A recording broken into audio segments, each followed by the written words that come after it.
দেখো, আমাদের বিয়ে কেন হয়েছে সেটা তুমি ভালো করেই জানো। তোমার টাকার দরকার আর আমার একজন পাশে থাকার মানুষ দরকার।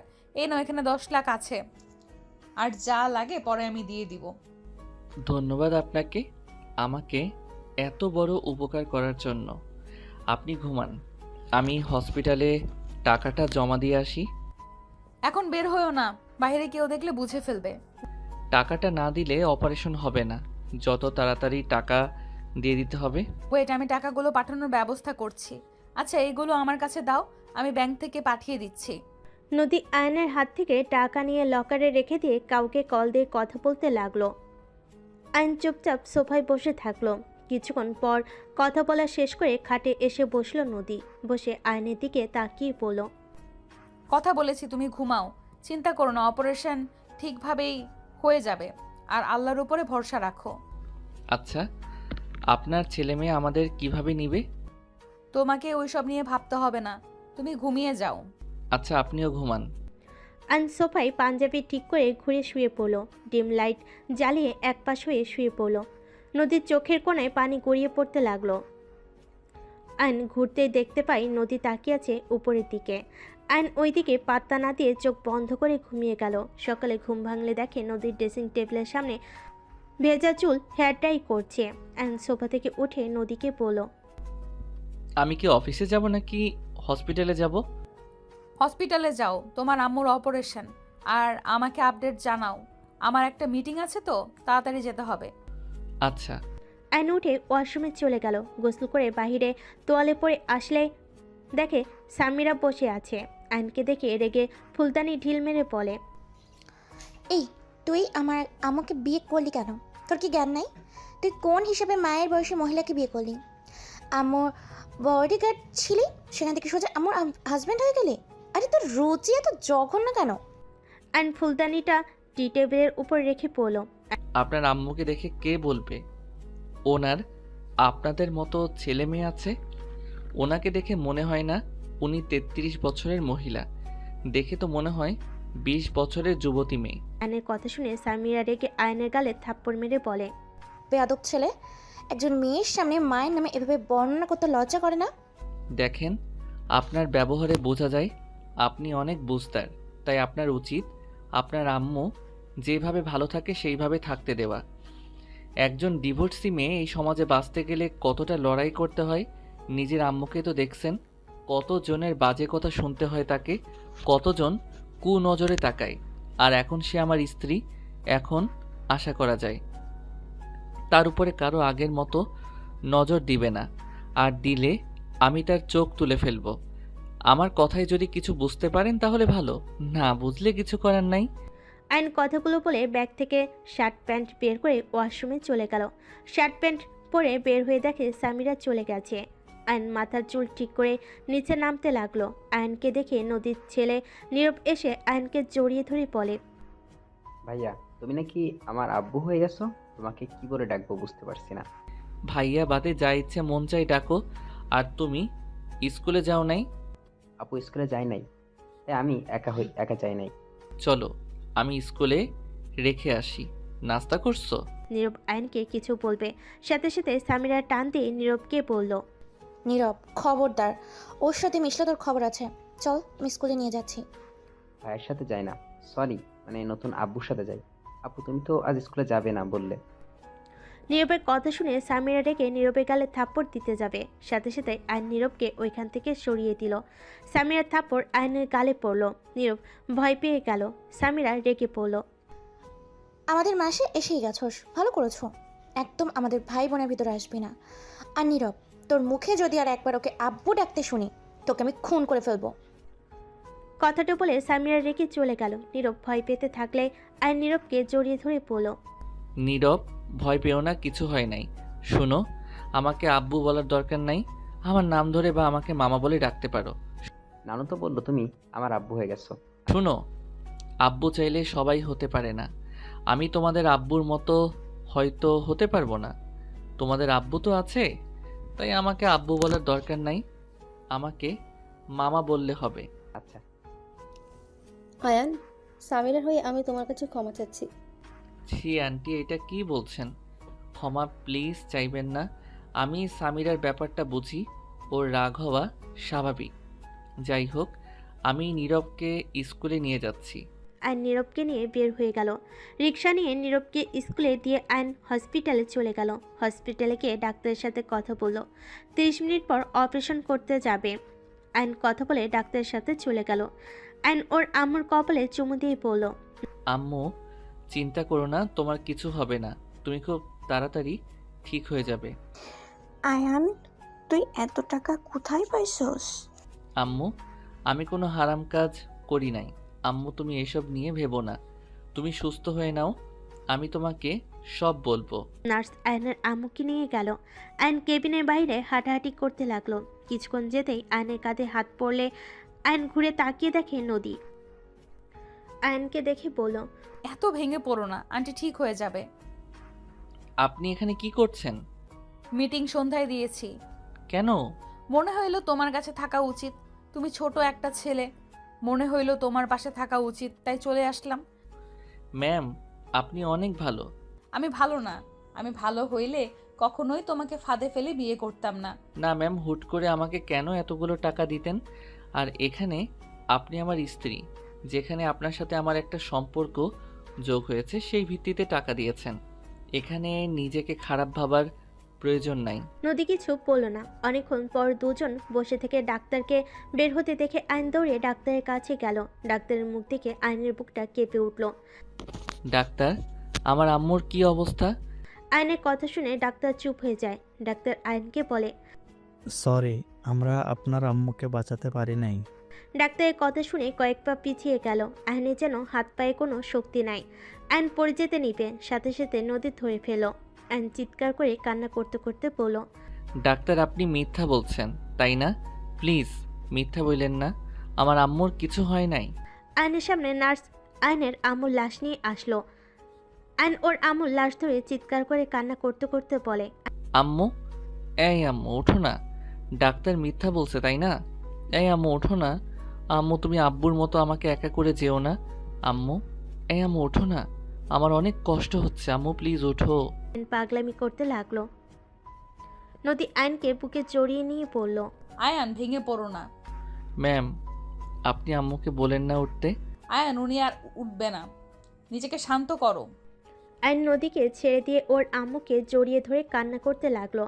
আয়নের কান্না দেখে ওইখানে সবার চোখে পানি চলে আসলো। নদী নিজের চোখের পানি ধরে রাখতে পারলো না। নদী বুঝতে পারছে না আইনকে কি বলে সান্ত্বনা দিবে। আইনের আম্মুকে হসপিটাল থেকে বাড়িতে নিয়ে যাওয়া হলো। আইন 2 বার অলরেডি অজ্ঞান হয়ে গেছে। আইনের কাজিনরা সবাই আইনের মাথায় পানি দিয়ে জ্ঞান ফেরালো। নদী আইনকে শান্ত করে বুঝাতে লাগলো। আইনের চাচা আইনকে ধরে নিয়ে গেল। অজু করে আইনের আম্মুর জানাজা পড়িয়ে কবর দিতে নিয়ে যেতে লাগলো। কবর দেওয়ার পর আইন কবর জড়িয়ে ধরে হামাও করে কান্না করতে লাগলো। আইনের বন্ধুরা আইনকে শান্ত করতে লাগলো। আইনের চাচা কিছু বলে আইন ওর চাচাকে ধাক্কা দিয়ে ফেলে দিয়ে বলে, এখন তো আপনারা সবাই অনেক খুশি হয়েছেন। দেখেন, আমার আম্মুও আজ কবরে চলে গেছে। আর কাকে জ্বালাবেন, আর কাকে বাজে গালাগালি করবেন? আপনাদের সবাইকে খুশি করে আমার আম্মু চলে গেছে। আপনারা তো এখন অনেক খুশি। আইন কথাগুলো বলে চিৎকার করে কান্না করতে লাগলো। আইনের চাচা আর কিছু বলতে পারলো না। আইনের বন্ধুরা ওর চাচাকে চলে যেতে বলল। আইনের বন্ধু রাকিব বলল, আয়ান, শান্ত হো, এমনভাবে ভেঙে পড়িস না। তুই এভাবে কান্না করে কাকিকে আরো কষ্ট দিচ্ছিস। আয়ান, তুই এমন করলে কাকে আরো বেশি কষ্ট পাচ্ছে। আমি কিভাবে শান্ত হব? আব্বু দুনিয়া থেকে চলে যাওয়ার পর আমার পুরো পৃথিবীটা আমার আম্মু ছিল। যেখানে আমার দুনিয়াটা হারিয়ে গেল, সেখানে আমি কিভাবে শান্ত হব? আইন কথাগুলো বলে কান্না করতে লাগলো। নদী কবরের বেশ দূরে গাছের আড়লে দাঁড়িয়ে থেকে আইনকে দেখতে লাগলো। আইনের বন্ধুরা জোর করে আইনকে কবরস্থান থেকে বের করে নিয়ে আসলো। নদী আইনের কাছে এসে বলে, আয়ান, বাসায় চলো, এখানে যত থাকবে তত কষ্ট পাবে। আপনি চলে যান। আয়ান, তোমাকে এখানে একা রেখে আমি যেতে পারি না, প্লিজ আমার সাথে চলো। অলরেডি 2 বার অজ্ঞান হয়ে গেছো। ম্যাম, আপনি ওকে নিয়ে যান। এখানে থাকলে কাকির জন্য আরো বেশি কষ্ট পাবে, আরো ভেঙে পড়বে। নদী আয়নকে জোর করে গাড়িতে তুলে নিল। আয়ন গাড়িতে উঠে কবরের দিকে তাকিয়ে কান্না করতে লাগলো। যতক্ষণ কবর দেখা গেল আয়ন তাকিয়ে থেকে অঝরে কান্না করতে লাগলো। নদী আয়নের কাঁধে হাত দিয়ে বলল, আয়ান, এইভাবে কান্না করতে হয় না। এভাবে কান্না করলে তোমার আম্মুর আত্মা আরো বেশি কষ্ট পাবে। তুমি নিজেকে কন্ট্রোল করো। আমি জানি এই পরিস্থিতিতে নিজেকে সামলানো সম্ভব না, কিন্তু তুমি নিশ্চয়ই চাও না তোমার আম্মুকে কষ্ট দিতে। কি করব? আমার যে আর এই দুনিয়াতে কেউ রইল না। ছোটবেলায় আব্বু অ্যাক্সিডেন্টে মারা গেল। ছোট থেকে আম্মু আমাকে অনেক কষ্টে বড় করছে। সমাজের মানুষের হাজার কথার মাঝে শুধুমাত্র আমার দিকে তাকিয়ে সব সহ্য করে গেছে। একটু কষ্ট হইলে যাকে জড়িয়ে ধরে সব কষ্ট দূর করতাম, সেখানে সেই মানুষটাই আজ আমার পাশে নাই। সেখানে আমি কিভাবে নিজেকে সামলাবো? নদী আয়নের কথা শুনে বলার কোনো ভাষা খুঁজে পেল না। আয়ন বাইরের দিকে অঝরে চোখের পানি ফেলতে লাগলো। নদীর বাসার ভিতরে গাড়ি থামলে আয়ন সাথে সাথে চোখ মুছে নিল। আয়ন নদী গাড়ি থেকে নামলো। দুজন ভিতরে ঢুকলে সবাই অবাক হয়ে তাকালো। নীরব আয়নকে জড়িয়ে ধরে বলে, মামা তোমার কি হয়েছে? তোমার সারা শরীরে মাটি কেন? দেখা আবার কার সাথে মারামারি করে আসলো। Samira, just shut up. ওনাকে বকা দিবেন না প্লিজ। নীরব, আমার কিছু হয় নাই। তোমার না পড়া আছে? এখানে বসো। এখানে বসে কি করো? যাও পড়তে বসো। মামা তোমার কাছে পড়বো। মামার মন ভালো না। নীরব, মামাকে ডিস্টার্ব করো না। মামা আমি কি তোমাকে ডিস্টার্ব করি? না বাবা। আচ্ছা তুমি বই নিয়ে আসো। আয়ন কথাটা বলে রুমের দিকে চলে গেল। নীরব যেতে চাইলে নদী বলল, নীরব, বই নিয়ে যেতে হবে না। একটা কাজ করতে পারবে? কি কাজ আব্বু? আমি তো অফিসে যাব। তুমি এক কাজ করবে, রুমে গিয়ে তোমার মামাকে ব্যস্ত রাখবে। খেলা করবে বা যেইভাবেই হোক আয়ানকে ব্যস্ত রাখতে পারবে। নদীর কথা শুনে সবাই ভুরকুচকে তাকালো। সামিরা রেগে বলে, তোমার স্বামী তুমি রাখো ব্যস্ত, আমার ভাই কেন ওকে ব্যস্ত রাখবে? নীরব, যা পড়তে বস, আমি আসছি। Just shut up. তোমার ব্যবহার দিন দিন খুব খারাপ হয়ে যাচ্ছে। নীরব, যা বলছি তাই করো। চলো আমার সাথে। নীরব নদীর সাথে রুমে চলে গেল। নদী তাড়াতাড়ি করে ওয়াশরুমে গিয়ে অফিসে যাওয়ার জন্য রেডি হয়ে নিল। নীরব আয়নের গলা জড়িয়ে ধরে বলে, মামা তোমার কি কিছু হয়েছে? না বাবা, তোমার না বই নিয়ে আসার কথা? বই পড়বো না, তোমার সাথে খেলবো। আমি আসছি। নদী তাড়াতাড়ি করে নিচে নেমে গেল। নদীর কথা মতো নীরব আয়নকে ব্যস্ত রাখার চেষ্টা করতে লাগলো। আয়ন নিজেকে কন্ট্রোল করতে না পেরে নীরবকে জড়িয়ে ধরে হাউমাউ করে কান্না করে দিল। নীরব হতভম্ব হয়ে গেল।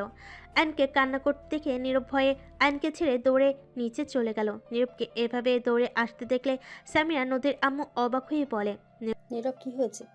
এভাবে দৌড়ে আসলে কেন? নানু মামা অনেক রান্না করছে। আমি বুঝতে পারছি না, মামা আমাকে জড়িয়ে হাউমাউ করে কান্না করছিল। নীরবের কথা শুনে দুজনেই অবাক হয়ে গেল। দুজন সিঁড়ি ভেঙে নদীর রুমে চলে গেল। আয়নকে ফুলের অজ্ঞান হয়ে পড়ে থাকতে দেখে সামিরা নদীর আম্মু দৌড়ে গিয়ে আয়নকে তুলে দেখে আয়নের নাক বয়ে রক্ত ঝরছে, কপালে ফুলে গেছে। দুজন ধরে তাড়াতাড়ি করে খাটে শুইয়ে দিল। তারপর ভিতরে নদী রুমের ভিতরে আসলো। দৌড়ে আয়নের কাছে গিয়ে পড়ল। আয়ান, এই আয়ান, আয়ান। আম্মু, ওর নাক দিয়ে রক্ত পড়ছে কেন? নীরব বলল, আয়ান নাকি ওকে জড়িয়ে ধরে কান্না করছিল। ওই ভয়ে নিচে গিয়ে আমাদের বলে আমরা রুমে এসে দেখি ওই ফ্লোরের উপরে পড়ে আছে। তুলে দেখি নাক দিয়ে রক্ত পড়ছে। সামিরা, পানিটা দে তো। সামিরা নদীর হাতে পানি দিলে আয়নের মুখে পানি ছিটে দিতে লাগলো। আয়নের জ্ঞান ফিরল। আয়ন কান্না করতে লাগলো। নদী আয়নের বুকের সাথে জড়িয়ে ধরলে আয়ন কান্না করতে করতে বলল, ম্যাম আমি আম্মুর কাছে যাব। ম্যাম আমাকে আম্মুর কাছে দিয়ে আসেন। আমার অনেক কষ্ট হচ্ছে। আমি আম্মুকে ছাড়া থাকতে পারছি না। ম্যাম আমাকে আম্মুর কাছে দিয়ে আসেন না। আয়নের কথা শুনে নদী নিজের চোখের পানি ধরে রাখতে না পেরে বলল, আয়ান, এটা কখনোই সম্ভব না। পাগলামি করো না। ওই চলে যেতে চাচ্ছে, তুমি দিয়ে আসলেই তো পারো। কার কাছে দিয়ে আসবে? হ্যাঁ, কেন ওনার আম্মুর কাছে উনি থাকতে পারবে না? দিয়ে আসলেই তো পারো। ওইটা কখনোই সম্ভব না। কেন সম্ভব না আম্মু? তুমি মামাকে রেখে আসো। তোমার কাছে না ঘুমালে আমার কেমন কষ্ট হয়। মামারও কষ্ট হয় আর আম্মুরও কষ্ট হয়। আম্মু মামাকে দিয়ে আসো। মামার কান্না দেখে আমারও কান্না আসছে। তোমার মামার আম্মু এই দুনিয়াতে আর বেঁচে নেই। উনি পরপারে পাড়ি জমিয়েছেন। উনি ওই আকাশের তারা হয়ে গেছে। নদীর কথা শুনে সামিরা নদীর আম্মু চমকে গেল। সামিরা বলে ওঠে, মানে কি আম্মু? হ্যাঁ, আয়ানের আম্মু 12টার দিকে মারা গেছে। সেখানে কবর দিয়ে আয়ানের শরীরে এই মাটি। ওর আম্মুর কবর রেখে আসতে চাইছিল না। নদী সব কিছু খুলে বলে। সামিরা নদীর আম্মুর চোখে পানি চলে আসলো। নদীর আম্মু আয়নের কাছে গিয়ে বলে, আয়ান, কান্না করো না। সবাইকে একদিন না একদিন চলে যেতে হবে। আর কে বলেছে তোমার এই দুনিয়াতে কেউ নেই? নদী, আমি সবাই তোমার সাথে আছে। এক মা চলে গেছে, কি হয়েছে? আমি তোমার মায়ের মতো তো। আজ থেকে তুমিও আমার সন্তান। এইভাবে ভেঙে পড়ো না। আয়ন নদীর আম্মুর কথা শুনে কিছু না বলে কান্না করতে থাকলো। সামিরা আয়নকে কান্না করতে দেখে আয়নকে বলে, এভাবে কান্না করলেন কেন? আমরা সবাই আপনার সাথে আছি তো, কান্না করেন না। তোমরা সবাই আমাকে শান্ত রাখার জন্য এইসব বলছো? আমি একা একা সারা জীবন থাকবো, আর আমাকে এভাবে সান্ত্বনা দেওয়ার জন্য ধন্যবাদ। আয়ন নদীকে ছেড়ে খাট থেকে উঠে বারান্দায় চলে গেল। নীরব কাছে যেতে চাইলে নদী আটকিয়ে দিল। ওকে একা থাকতে দাও। আয়ন চুপচাপ বারান্দায় নীরবে কান্না করতে লাগলো। সামিরা নদীর আম্মু চলে গেল। নদী ওয়াশরুমে চলে গেল। ফ্রেশ হয়ে পোশাক পরিবর্তন করে বের হলো। নীরব খাটের এক কোণায় বসে আছে। নদীর কাছে এসে শক্ত করে জড়িয়ে ধরে বলল, আম্মু, তুমি কখনো আমাকে ছেড়ে যেও না। আমি মামার মতো কান্না করব। আমি তোমাকে অনেক ভালোবাসি আম্মু। আয়ন বারান্দা দিয়ে বের হয়ে নীরবের কথা শুনতে পেল। নদী নীরবের কপালে চুমু দিয়ে বলল, কখনোই যাব না আমার আব্বুটাকে ছেড়ে। নীরব নদীকে জড়িয়ে ধরলো। আয়ন ওয়াশরুমে গিয়ে মুখ ধুয়ে নিল। সোফায় বসলে নদী আয়নকে বলল, আয়ান, সারাদিন তো কিছু খাও নাই, চলো খাবার খেয়ে নিবে। আমার ক্ষুধা নাই, আপনারা যান, খেয়ে আসেন। আয়ন সোফায় চোখ বন্ধ করে শুয়ে পড়ল। নদী কিছু না বলে নীরবকে নিয়ে চলে গেল। নীরবকে খাওয়াই দিয়ে আয়নের খাবার নিয়ে রুমে চলে আসলো। আয়নের মাথায় হাত দিয়ে আয়ন চোখ খুলে, প্লিজ খাবারটা খেয়ে নাও, হালকা খেয়ে নাও, না খেয়ে থাকলে শরীর দুর্বল করবে তো। প্লিজ জোর করবেন না, আমার ক্ষুধা নাই। মামা, খেয়ে নাও। তুমি কান্না করো না আম্মু। আমি, আপু, নানু তো আছে। আমরা তোমাকে অনেক ভালোবাসি তো। আয়নের মাথায় হাত দিতেই আয়ন চোখ খুলে। নীরব আয়নের কাছে এসে জড়িয়ে ধরলে আয়ন উঠে বসে। নীরবের কপালে চুমু দিয়ে বলল, আমার ক্ষুধা নাই। তুমি খাবার খাইছো? হ্যাঁ। এখন ঘুমিয়ে যাও, আমার অনেক ঘুম পাচ্ছে। খাটে এসে শুয়ে পড়ো। না, আমি এখানে ঘুমাবো।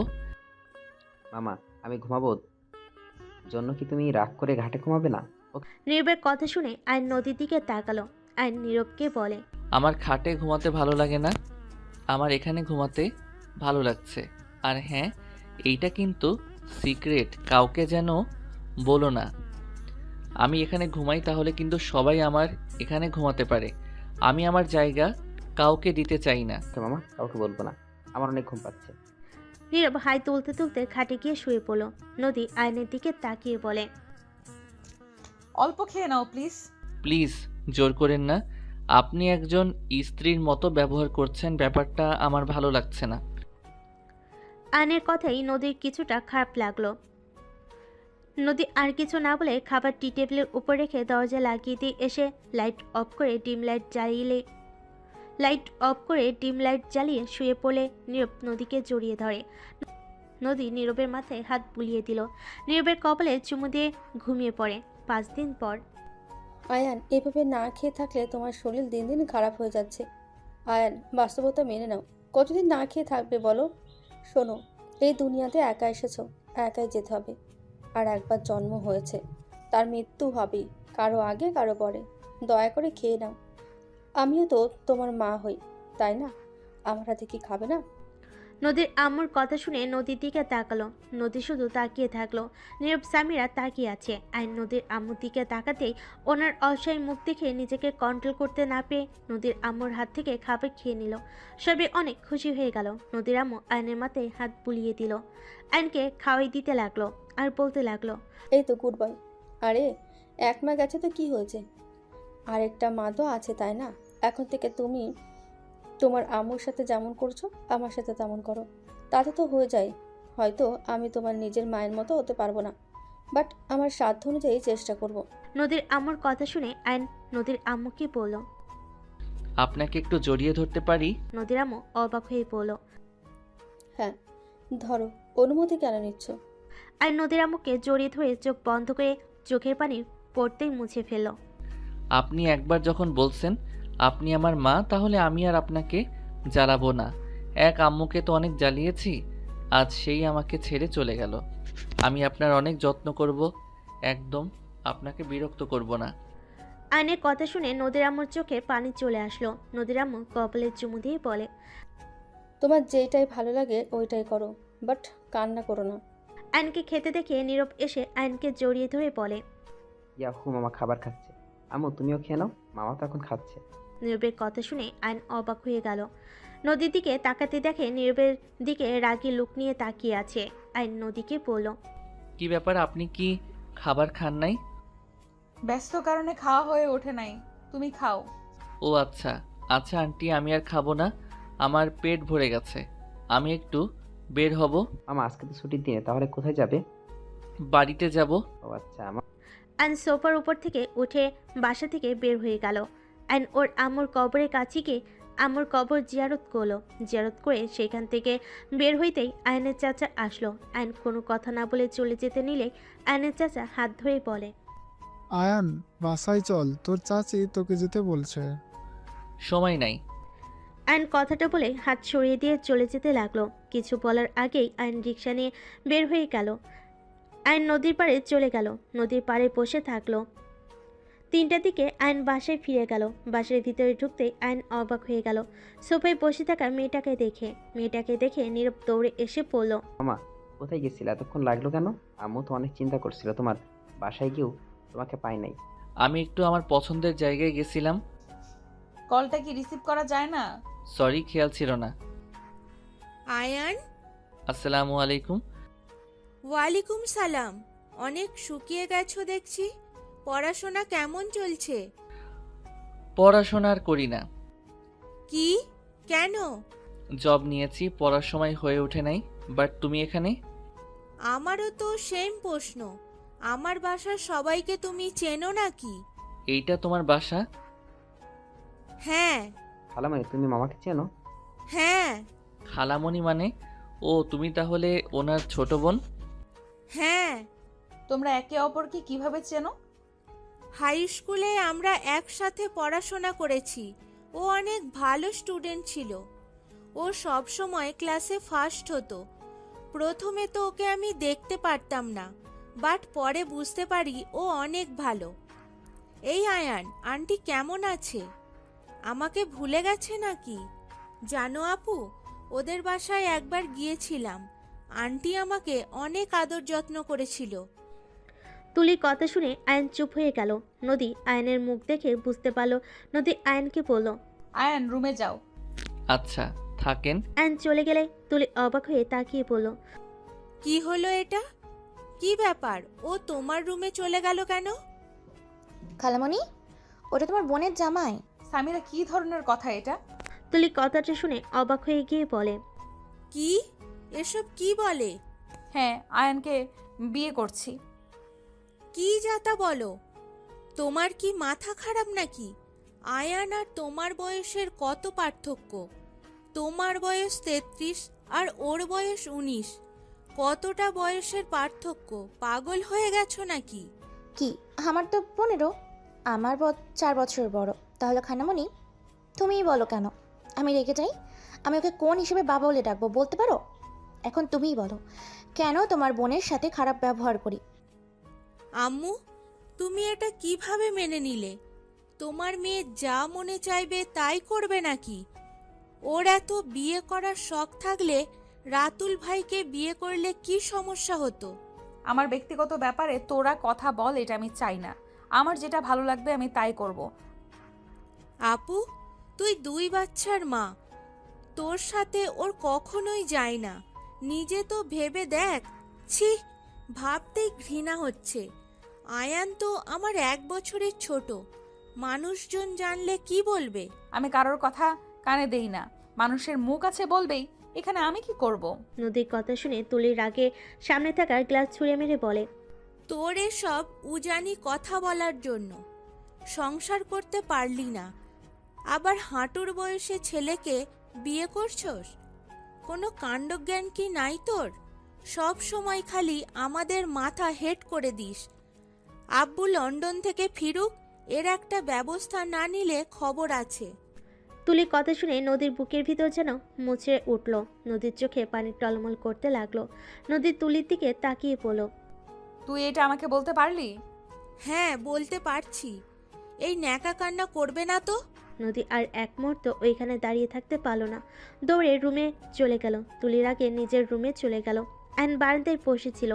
নদীর রুমে এসে সোজা ওয়াশরুমে গিয়ে শাওয়ার ছেড়ে দিয়ে কান্না করতে লাগলো।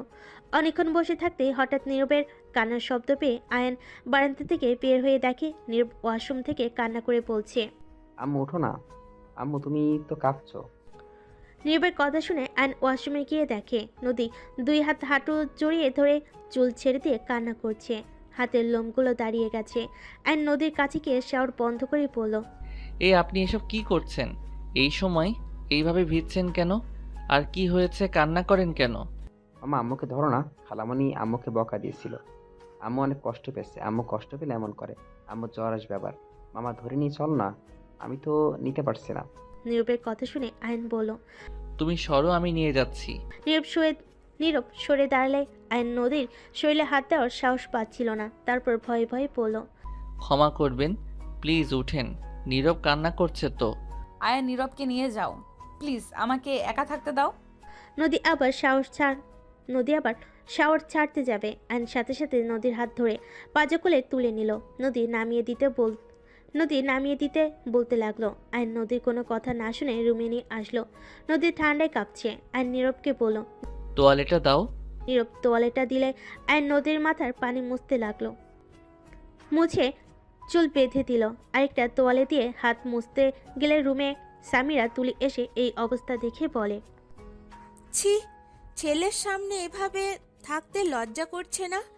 দিন দিন বেহায়া হওয়া বন্ধ করো। নীরব যাও, আপুর রুমে যাও। এখানে কি করছো? তুলির কথা শুনে আয়ন সাথে সাথে নদীর কাছ থেকে সরে বলে, তুলি, উনি তোমার বড় বোন, এভাবে কথা কেন বলছো? চুপ, একদম চুপ। আমাকে ভদ্রতা শিখাতে আসবে না। এই, তুমি কোন হিসাবে আমার বোনকে বিয়ে করলে? তোমার আম্মুকে তো ভালো মানুষ ভেবেছিলাম। সে কিভাবে তোমাকে আপুর সাথে বিয়ে দিল? কেন, ওনাকে বিয়ে করাতে কি সমস্যা হয়েছে? আমার ভালো লাগছে, বিয়ে করেছি, এতে সমস্যা কোথায়? সমস্যা কোথায় মানে? তুমি এত নির্লজ্জ হয়ে গেছো। ও তোমার থেকে 14 বছরের বড়। ওর সাথে তোমার কিভাবে যায়? মানুষের রুচি বলে তো কথা আছে। তাতে সমস্যা কি? উনি আমার 200 বছরের বড় হোক, তাতে সমস্যা কোথায়? আমাদের একটা পরিচয়, আমরা স্বামী স্ত্রী। যেখানে ভালোবাসা থাকে সেইখানে বয়স বড় বিষয় না। একে অপরকে বুঝতে পারা, একে অপরের পাশে থাকাটাই বড় কথা। বাহ, কি সুন্দর কথা। এইসব লেকচার রাখো। সময় পাইলে অন্য মেয়েকে নিয়ে ভেগে যাবে। তোমাদের মতো মানুষ চেনা আছে। আমার কেন জানি মনে হচ্ছে টাকার লোভে তুমি আমার বোনকে বিয়ে করেছো। হ্যাঁ, ঠিক বলছো, টাকার জন্য করছি। এতে তোমার কোনো সমস্যা? ফালতু ছেলে কোথাকার। আমার খালামণির সাথে একদম চিল্লায় কথা বলবে না। সামিরা, তুমি এখান থেকে যাও। আমার মনে হয় তোমার এখানে না থাকা ভালো। তোমার সাহস কি করে হয় আমার আম্মুর রুম থেকে আমাকে যেতে বলার? আজ এই দিনটারই দেখার বাকি ছিল। আজ আমার আম্মুর রুম থেকে বের করে দিচ্ছে। দিন দিন আমার আম্মুর মন থেকে আমাদের বের করে দেওয়ার জন্য এসেছো, তাই না? সামিরা, ছোটর মতো থাকো, বড়দের মতো কথা বলবে না। এখানে বড়রা কথা বলছে, এখানে তাই থাকতে না করছি। আমি যাব না। আমি এখন কি করবো? ছোট আছি আমি? থাকো তুমি। আর তুলি, তোমার যা ভাবার ভেবে নাও। আয়ন কথাটা বলে আলমারি থেকে শাড়ি, পেটিকোট, ব্লাউজ বের করে নদীর হাতে দিয়ে বলে, কান্না বন্ধ করেন, প্রতিবাদ করতে শিখেন। যান, চেঞ্জ করে আসেন। কি হলো, তাকিয়ে আছেন কেন? আয়ন নদীকে ওয়াশরুমে এগিয়ে দিল। তুলি কিছু বলতে যাবে, সাথে সাথে আয়ন কানে হেডফোন দিয়ে খাটে বসে থাকলো। তুলি রেগে হেডফোন খুলতে যাবে, সাথে সাথে আয়ন তাকিয়ে বলল, কি সমস্যা? তোমার সাহস কি করে হয় আমাদের সাথে বাজে ব্যবহার করার? তুমি যেমনটা ভেবে নিতে পারো। আর আমার সাহস সবসময় বেশি ছিল, বেশি আছে। আমি বুঝলাম সামিরা আমাকে সহ্য করতে পারে না, কারণ নিজের আব্বু থাকতে মায়ের সাথে অন্য কাউকে মেনে নেওয়া যায় না। বাট তোমার সমস্যা কোথায় সেইটাই তো বুঝলাম না। তোমার বোন যদি আমাকে বিয়ে করে সুখে থাকতে পারে, এখানে তো তোমার সমস্যা হওয়ার কথা না। নাকি তোমার বোনের ভালো থাকা তোমার দেখতে ইচ্ছে করে না? আয়নের কথা শুনে তুলি রেগে আয়নের গালে ঠাস ঠাস করে থাপ্পড় মেরে বলে, তোর এত বড় সাহস! আমি আমার বোনের সুখ দেখতে পারি না? সমাজের লোক তোদের নিয়ে হাসবে, বুঝতে পারছস? আত্মীয় স্বজন যখন এইসব জানবে, সবাই ছিছি করবে। সিসি? এতদিন ধরে তো ওনাকে সবাই সিসি করে গেছে। কই, তখন তো একবার কেউ প্রতিবাদ করেন নাই। 6 দিন আগে আপনার বোনকে একা পেয়ে আপনার কাজিন জোর জবরদস্তি করতে নিয়েছিল। সেখানে আপনার সমাজ আর আপনি কোথায় ছিলেন? আমি যদি সেখানে না যেতাম আপনার বোনের কি হতো? এত মানুষ আপনার বোনের দিকে খারাপ নজরে তাকিয়ে তাকে কুপ্রস্তাব দেয়। কোথায় ছিলেন আপনার আত্মীয় স্বজন সমাজ? ওরা আপনার বোনকে কুরে করে খাচ্ছিল তখন কোথায় ছিলেন? আর যখন আমাকে বিয়ে করছে তখন আপনার সমাজ আত্মীয় স্বজন কি বলবে? হাজার কথা শুরু করছেন। নদী ওয়াশরুম থেকে বের হয়ে আয়নের সব কিছু শুনে আয়নের দিকে তাকিয়ে থাকলো। সামিরা তুলি দুজন চুপ হয়ে গেল। তুলি নদীর দিকে তাকিয়ে বলল, আপু কি তোর সাথে জোর জবরদস্তি করেছে? আম্মু চুপ করে আছো কেন? এই জানতো আপনাদের ওইসব শুনে লাভ নাই। আয়ন উঠে নদীর কাছে গিয়ে নদীকে ধরে ড্রেসিং টেবিলের সামনে নিয়ে গিয়ে মাথায় হেয়ার ড্রাই করে দিতে লাগলো। সামিরা রুম থেকে বের হয়ে গেল। তুলি আর কিছু না বলে রুম থেকে চলে গেল। আয়ন গিয়ে দরজা লাগিয়ে দিল। নদীকে বলল, আই এম সরি আপনাকে এভাবে টাচ করার জন্য। আর আমি সামিরার সাথে খারাপ ব্যবহার করতে চাই নাই। আমি চাচ্ছিলাম না এইসব বিষয় সামিরা থাক। যতই হোক উনি আপনার মেয়ে। তুমি ছোট হইলে অনেক বুঝতার। আর ধন্যবাদ আমার পাশে এভাবে থাকার জন্য। আপনার পাশে থাকার জন্য বিয়ে করেছি, আর সেখানে আপনার পাশে থাকবো না তো কি করব? আয়ান, আমি অনেক ভেবে দেখলাম তোমাকে আসলে বিয়ে করা আমার উচিত হয় নাই। আয়ান, তুমি চাইলে রিলেশন করতে পারো। যদি কাউকে পছন্দ করে থাকো আমাকে বলো, আমি তার সাথে তোমার বিয়ে দেব। আয়ন কিছু বলল না। দরজা নখার শব্দ পেলে আয়ন দরজা খুলে দেখে নীরব। নীরব ভিতরে ঢুকে বলে, আম্মু তোমার কি জ্বর এসে গেছে নাকি? না বাবা, আমি ঠিক আছি। আম্মু, মামার সাথে তোমার বিয়ে হয়ে শুনে খালামণি এসে রাগ করে গেল কেন? আব্বু তো অন্য একটা আন্টিকে বিয়ে করছে, সেখানে তুমিও করছো, এখানে রেগে যাওয়ার কি আছে? নীরব, বড়দের বিষয়ে কথা বলতে হয় না। উনি তো তোমার আম্মুকে অনেক ভালোবাসে, তাই উনি রেগে গেছে। আমি যদি তোমার আম্মুকে কষ্ট দেই, তাই উনি রেগে গেছে। আম্মুকে তুমি কিভাবে কষ্ট দিবে মামা? তুমি তো অনেক ভালো। তাই তোমার মনে হয় আমি ভালো? হ্যাঁ তো। ও আম্মু, বড় কল দিয়েছিল, খালামণি নাকি বিয়ে আমাদের সবাইকে যেতে বলছে। রাইসার বিয়ে? হ্যাঁ, নানু তো বললো আগামীকাল যাবে। ও আচ্ছা। অ্যান খাটে শুয়ে পড়লো। ফোনে গেমিং করতে লাগলো। নীরব এসে খেলতে লাগলো। নদী চুল শুকিয়ে আঁচড়িয়ে নিচে চলে গেল। নিচে গেলে তুলি বলে, রাইসার বিয়ে কি করবে? যাবে নাকি, না এখানেই থেকে যাবে?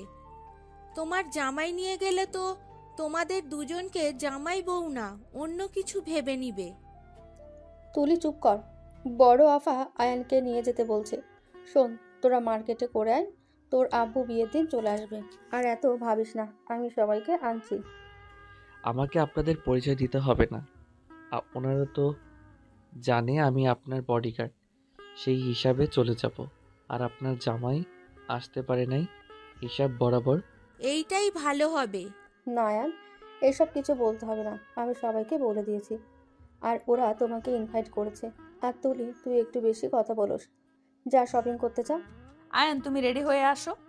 আমি যাব না, আপনারা যান। কেন? ওইখানে গিয়ে কি এইসব কম দামের জিনিস পড়বে নাকি? আমার যা আছে এইটাতে কি সমস্যা? দুইজন থামো, যা বলি তাই করো। আয়নকে জোর করে আয়ন পড়ে যেতে বাধ্য হয়। সবার সাথে শপিংয়ে চলে গেল। আয়ন কিছু কিনলো না দেখে নদী নিজে পছন্দ করে কিনতে লাগলো। সবার শপিং শেষ হতে হতে রাত 11টা বেজে গেল। রেস্তোরাঁয় গিয়ে সবাই খাবার খেয়ে নিল। নীরব ঘুমিয়ে গেলে আয়ন নীরবকে কোলে তুলে নিয়ে হাঁটতে লাগলো। রাস্তা দিয়ে হাঁটছিল। হঠাৎ করে রাকিব এসে বলে, কিরে আয়ান, এখানে কি করিস? ও ম্যাম, আসসালামু আলাইকুম, কেমন আছেন? ওয়ালাইকুম সালাম। জি আলহামদুলিল্লাহ ভালো। তুমি ভালো আছো? জি। ও আয়ান, তোর সাথে দেখা হয়ে ভালোই হইলো। আয়ান, তোর চাচা কি করছে জানোস? জানার দরকার নাই। আতিয়াকে একটা বুড়ো লোকের সাথে বিয়ে ঠিক করেছে। কি? হ্যাঁ, ঋণ মেটাতে গিয়ে আতিয়াকে কাজে লাগাচ্ছে। রনিকে বলো আতিয়াকে নিয়ে পালিয়ে যেতে, বাকিটা আমি দেখে নিচ্ছি। রনি বেকার, এখন বিয়ে করলে ওর সংসার কিভাবে চলবে? আমার পরিচিত একজন আছে, উনি আমাকে জব দিতে চেয়েছিল, আমি না করে দিয়েছিলাম। ওইটা রনিকে দিয়ে দিব। তোদের যা বলি ওইটা কর, বেতন মোটামুটি ভালোই। ওকে, রনির সাথে তাহলে আমি কথা বলে দেখব। আচ্ছা থাক, নীরব ঘুমিয়ে গেছে, বাসায় যাব। আচ্ছা। আয়ন গাড়িতে গিয়ে উঠে পড়লো। আয়ন নীরবকে সামিরার কাছে বসিয়ে দিয়ে সামনে বসে পড়লো। নদী আয়নের পাশে বসলে আয়ন ড্রাইভিং করতে লাগলো।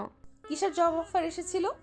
সুইটি ম্যাম আমাকে তার কাজে সাহায্য করার জন্য কাজ দিতে চাইছিল। সুইটি, এটা কবে বলছে? 10 দিন আগে। ও, বাট ওই তোমাকে দিতে চাইলেও রনিকে দিবে না। তার থেকে শোনো, আমাদের তো কোম্পানিতে মানুষ লাগবে, ওইখানে ইন্টারভিউ দিতে বলো। আচ্ছা দেখি। আয়ন ড্রাইভিং করে যেতে লাগলো। বাসার ভিতরে গাড়ি নিয়ে গেলে দেখে তুলি সামিরা অলরেডি ঘুমিয়ে গেছে। নদী দুজনকে ডাকতে লাগলো।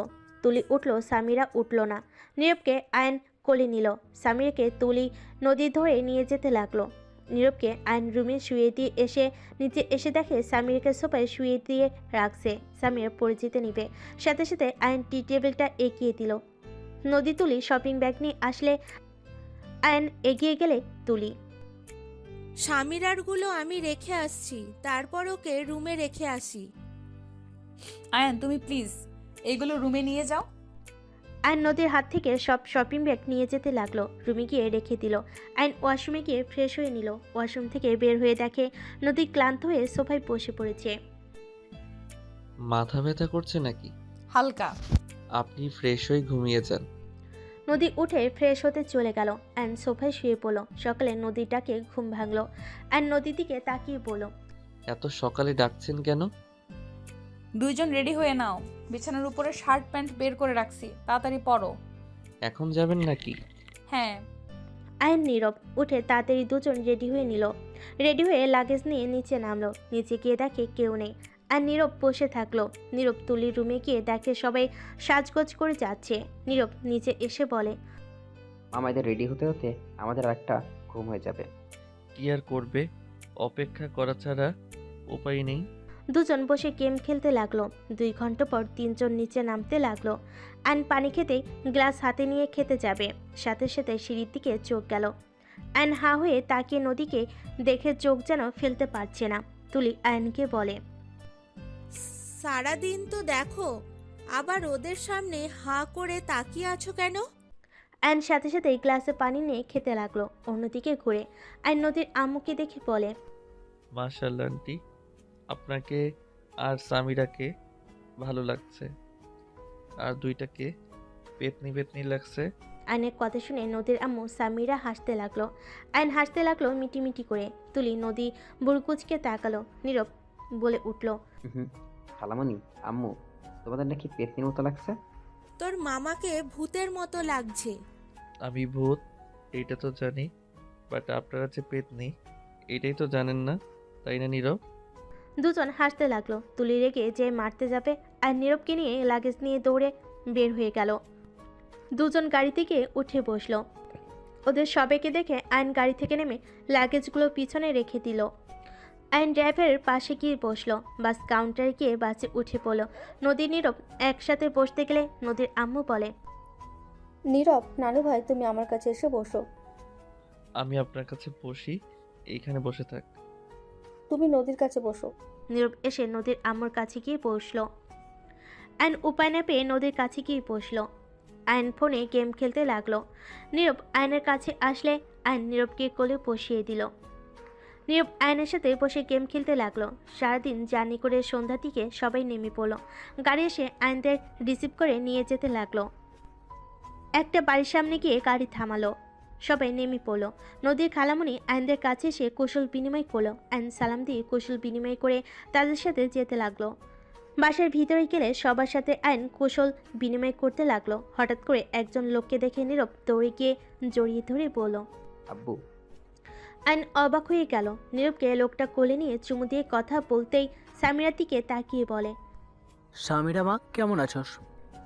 সামিরাকে জড়িয়ে ধরতে চাইলে সামিরা লাগেজ নিয়ে সাইড কেটে চলে গেল।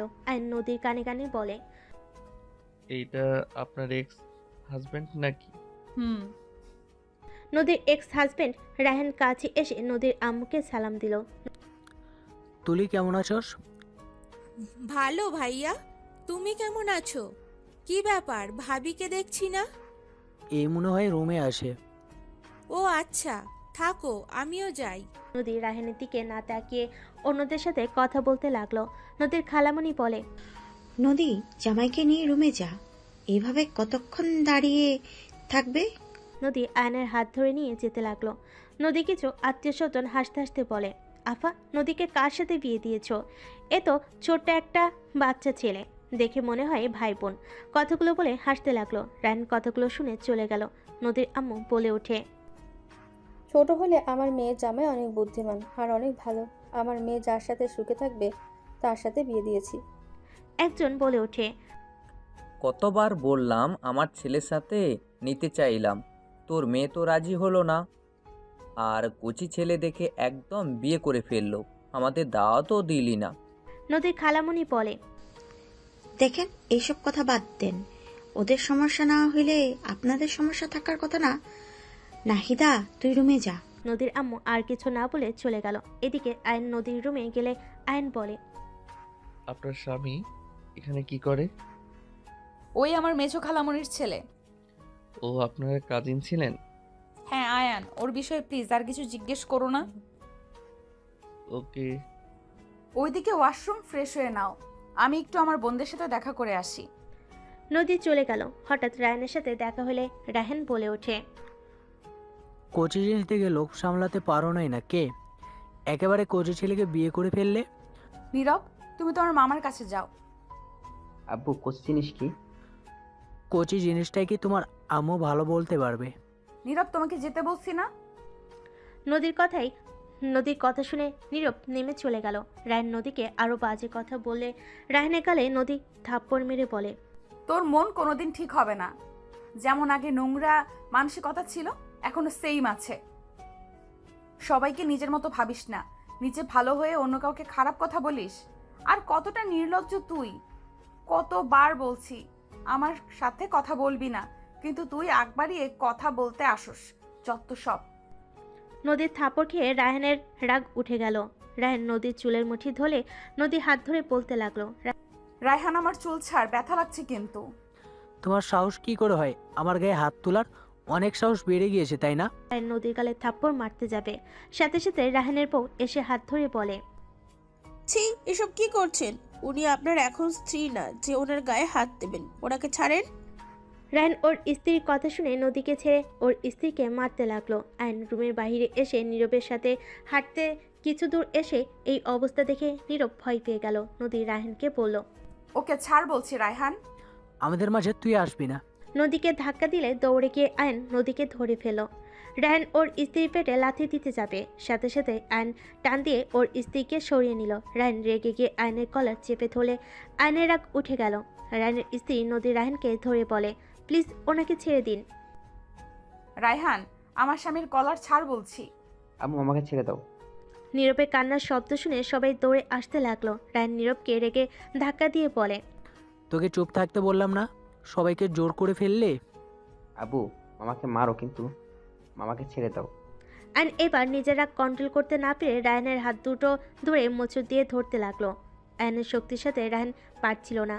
সামিরাকে দেখে আয়ন রায়হানের হাত ছেড়ে দিয়ে বলে, আপনাকে এখানে উচিত শিক্ষা দিয়ে দিতাম। আপনার ভাগ্য ভালো, এখানে সামিরা আর নীরব আছে। কি করবি তুই?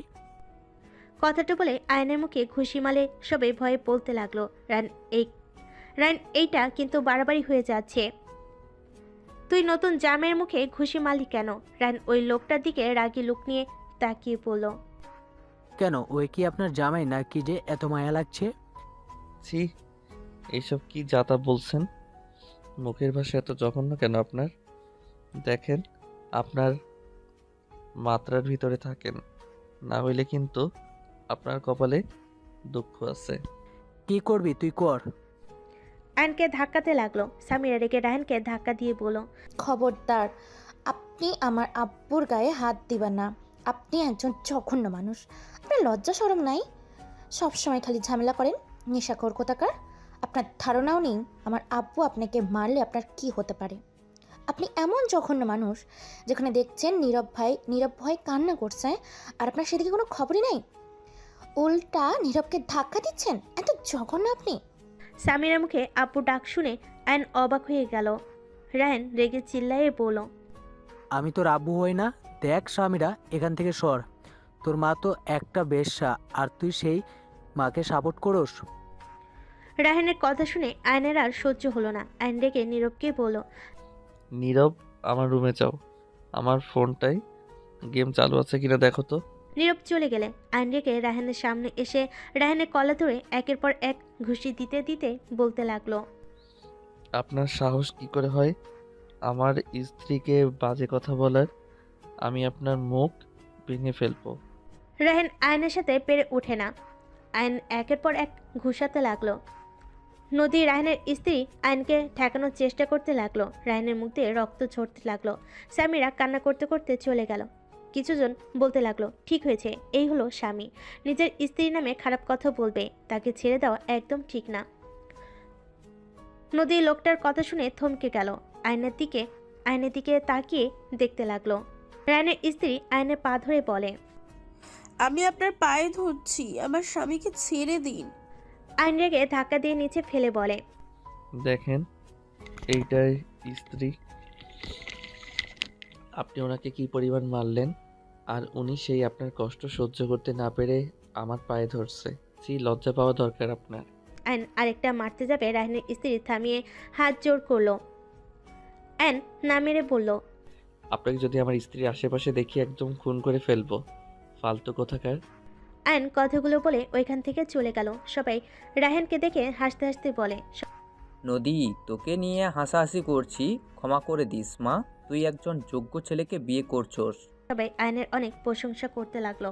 নদী সবার কথা শুনে অনেক খুশি হতে লাগলো। নদী রায়হানকে বলল, সব জায়গায় ক্ষমতা দেখাতে হয় না, নিজেকে কি ভাবোস আল্লাহ ভালো জানে। আর দেখলি তো আমার স্বামী ছোট হলেও কতটা বুঝতার। তোর মতো জানোয়ার না। দেখ, ওর নিজের সন্তান না হওয়া সত্ত্বেও ওদের কথা ভেবে তোর সাথে সুন্দরভাবে সমাধান করতে চাইলো, আর তুই কিনা নিজেদের সন্তানের উপরে হাত তুলস। জঘন্য লোক একটা। নদী কথাগুলো বলে ওইখান থেকে চলে গেল। রুমে গেলে দেখে আর নীরবকে বুকে জড়িয়ে ধরে বলতে লাগলো, আমি তো জানি নীরব বাবু অনেক সাহসী, তাহলে এখন কেন কান্না করছে? আরে বাবা শুনো, তোমার আব্বুর তো মাথা গরম, তাই তোমাকে ভুলে ধাক্কা দিয়েছে। তোমার আব্বু তোমাদের অনেক ভালোবাসে। রাগের মাথায় তো মানুষ কত কিছু করে। না আব্বু, আমাদের ভালোবাসে না। আব্বু অনেক পচা, তোমাকে মারছে। আব্বুর সাথে তো আর কথাই বলবো না আমি। দেখ, এমন কেউ বলে আব্বুরা পচা হয় না? রাগ উঠলে সবার মাথা খারাপ হয়ে যায়। দেখো, মাথা ঠান্ডা হইলে ঠিক তোমাকে আবার কাছে টেনে নিবে। আব্বু আমাকে ধাক্কা দিলে আমি যে নিচে পড়ে যেতাম। আমি তো আছি, তোমার কিছু হবে না। আব্বু কেন তোমার মতো হয় না মামা? কেউ কারো মতো হয় না বাবু। আচ্ছা শোনো, তোমার আপুর কাছে যাও, তোমার আপু মনে হয় কান্না করছে। নীরব আয়নের উপর থেকে উঠে নিচে নামলেই নদীর সাথে সাথে লুকিয়ে পড়ল। নীরব বের হইলে নদীর রুমের দিকে বা আসার ভান করলো। নীরব ওর আম্মুকে কিছু না বলে চলে গেল। নদী আয়নের পাশে বসলে আয়ন চমকে যায়।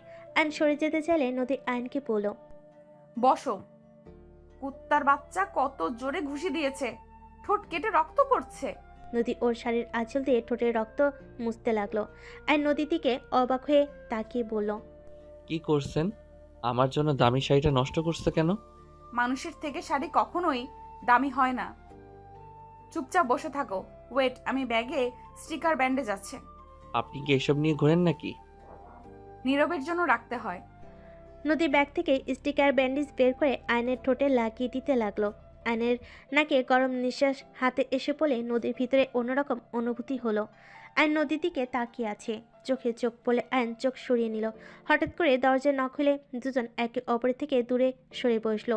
নদীর কয়েকটা কাজিন খাবার নিয়ে এসেছে। টেবিল ওপর রাখতে রাখতে বলে, বাহ দুলা ভাই, আপনি দেখতে যেমন স্মার্ট তেমনই গুড লুকিং। তেমন ফাইটিংও তো ভালোই জানেন, একদম সিনেমার হিরোদের মতন। কথাগুলো বলে হাসতে লাগলো। আরেকজন বলে, ভাইয়া আপনার কোনো ভাই নেই? না, কেন? মেয়েটা মন খারাপ করে বলে, না মানে তাহলে আমি একটু আপনার ভাইয়ের সাথে প্রেম করতাম। আপু তুমি আবার আমাদের মাঝে এসো না, আমরা দুলা ভাই শালিকা যা ইচ্ছা বলবো চুপ করে শুনবে। অনেক পাকনা হয়ে গেছস। নদীর কথা শুনে বলে, ওই একটু একটু যাই হোক ভাইয়া, আপু তোমাদের জন্য ফুপি খাবার দিয়েছে, খেয়ে নাও।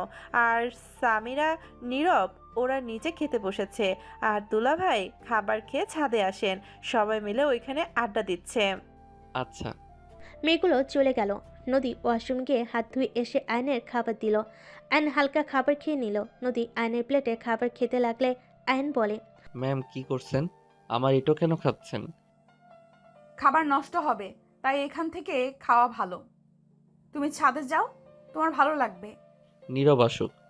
নদী খাবার খেতে লাগলো। আয়ন আর চোখে মাঝে মাঝে নদীকে দেখে খেতে লাগলো। আয়ন নদীর চোখে চোখ পড়লে আয়ন চোখ সরিয়ে নিয়ে ফোনের দিকে তাকালো। নদী মুচকি হাসি দিয়ে খেতে লাগলো। খাওয়া শেষ করে হাত ধুয়ে নিল।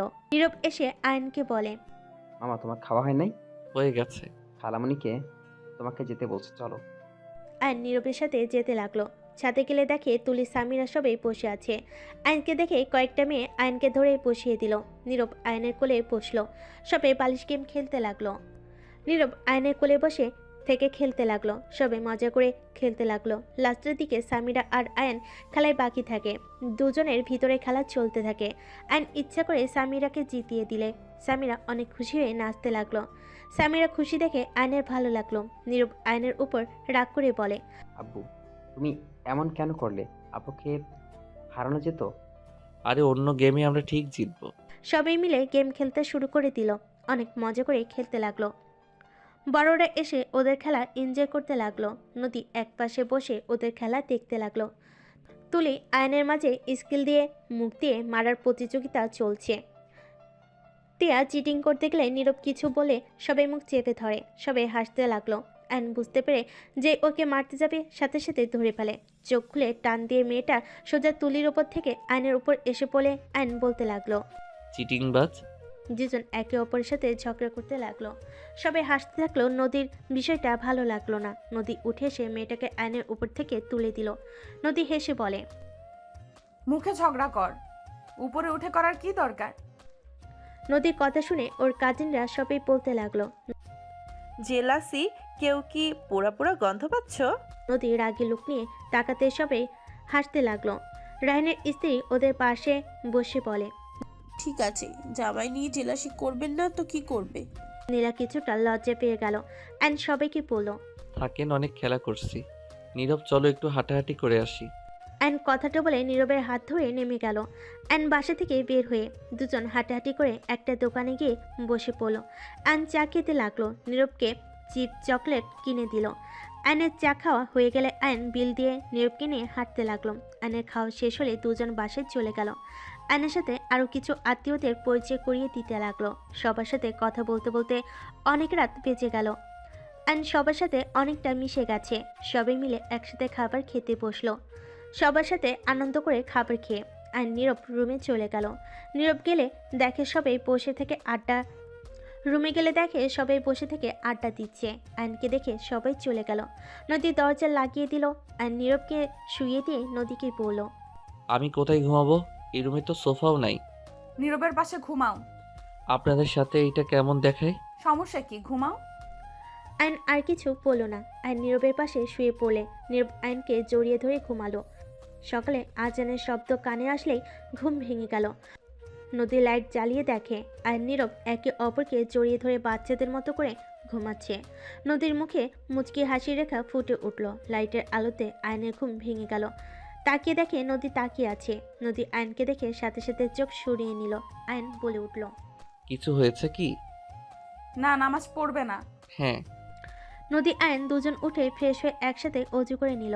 আয়ন রুম থেকে বের হয়ে মসজিদে চলে গেল। মসজিদ থেকে নামাজ পড়ে এসে দেখে নদীর খালু একা কাজ করছে। আয়ন গিয়ে তাকে সাহায্য করতে গেলে নদীর খালু বলে, বাবা তুমি যাও, রেস্ট নাও, কাজ করতে হবে না। আঙ্কেল আপনি একা করছেন এইটা দেখতে ভালো লাগছে না। আর রাইসা আপু তো আমার বোনের মতো, তাই বোনের বিয়েতে ভাই হিসেবে তো কাজ করতেই পারি, তাই না? আয়নের কথা শুনে নদীর খালু হাসে, আর কিছু বলতে পারল না। আয়ন কাজে সাহায্য করতে লাগলো। আয়ন সারাদিন অনেক কাজ করতে লাগলো। আয়নকে দেখে সবাই অনেক প্রশংসা করতে লাগলো। নদীর আম্মুকে একজন বলে, নাহিদা, তোর জামাইটা আসলে অনেক ভালো। সেই সকাল থেকে কাজ করছে। কতবার সবাই না করলো, কারো কথা শুনলো না। বলে বোনের বিয়েতে ভাই কাজ করবে না তো কে করবে? কত সুন্দর করে কথা বলে। এই সময় এমন ছেলে পাওয়া ভাগ্যের ব্যাপার। শোন, এমন আর কোনো ছেলে পাইলে আমাকে বলিস তো। আরও আরেকজন আয়নের প্রশংসা করতে লাগলো। আয়ন বাসার ভিতর ঢুকলে রাইসা বলে, এই যে ভাইজান, শুধু বোনের বিয়েতে কাজ করলে হবে? খাবারটাও তো খেতে হবে নাকি? রাইসার কথা শুনে আয়ন হেসে দিয়ে বলল, খাওয়ার উপরেই তো আছি, আর কত খাবো? পেট ফেটে যাবে। আর এতগুলো শালিকা থাকলে কোনো দুলাভাই না খেয়ে থাকতে পারবে নাকি? আয়নের কথা শুনে সবাই হাসতে লাগলো। নীরব এসে বলে, তুমি সারাদিন খালি কাজ করছো, আমাকে একটু সময় দিচ্ছ না। আমার কিন্তু ভালো লাগছে না। আরে বাবা, আই এম সরি, আমার কাজ হয়ে গেছে। আপনাকে নিয়ে বের হব জন্যই তো আসলাম। আমি জাস্ট খালুর সাথে কথা বলে আসি, প্লিজ প্লিজ। নীরব, চলো আমি তোমাকে ঘুরতে নিয়ে যাই। না, আমি আমার সাথে যাব। রায়হান রেগে গেলে ধমক দিলে আয়নের মেজাজ গরম হয়ে গেল। আয়ন রেগে বলল, এই আপনার সমস্যা কি? বাচ্চাদের সাথে নরম কণ্ঠে কথা বলতে পারেন না? যত সব। আমার ছেলের সাথে কেমন ব্যবহার করব সেটা আমার একান্ত ব্যক্তিগত ব্যাপার। তোমার থেকে কি আমাকে শিখতে হবে নাকি? জন্ম দিলেই বাবা হওয়া চায় না। সামিয়ার কথা শুনে রায়হান চুপ হয়ে গেল। আয়ন নীরবের হাত ধরে নিয়ে গেল। খালুর সাথে কথা বলে আয়ন রুমে চলে গেল। গোসল করে ফ্রেশ হয়ে নীরবকে নিয়ে বের হয়ে গেল। রাত 11টার দিকে বাসে আসলো। রুমে গেলে আরও কিছু আত্মীয়দের সাথে পরিচয় করিয়ে দিল। আয়ন রুমে যেতে যেতেই ভাবতে লাগলো, বাবারে বাবা, এত আত্মীয় স্বজন। ভাবতে ভাবতে রুমে গেলে দেখে রুম ভর্তি মানুষজন। আয়নকে দেখে একটা মেয়ে বলে, নীরব, এই ছেলেটা কে? এই ছেলে এখানে কি করো? যাও। আয়ন কিছু বলতে যাবে, সাথে সাথে সামিরা বলে, খালামণি, উনি আমার আব্বু হয়। আব্বু, তুমি আসো। আম্মু মনে হয় বড় খালামণিদের সাথে হাঁটতে দিচ্ছে। ও আচ্ছা। আয়ন রুমে গিয়ে ওয়াশরুমে চলে গেল। কয়েকটা মেয়ে হা করে তাকিয়ে বলে, কি বললি? এটা তোর নতুন আব্বু? ছোট ভাবছিলাম, বাট চকলেটের ডিব্বা। একজন থাপ্পড় দিয়ে বলে, আপু শুনলে না, তোর খবর আছে।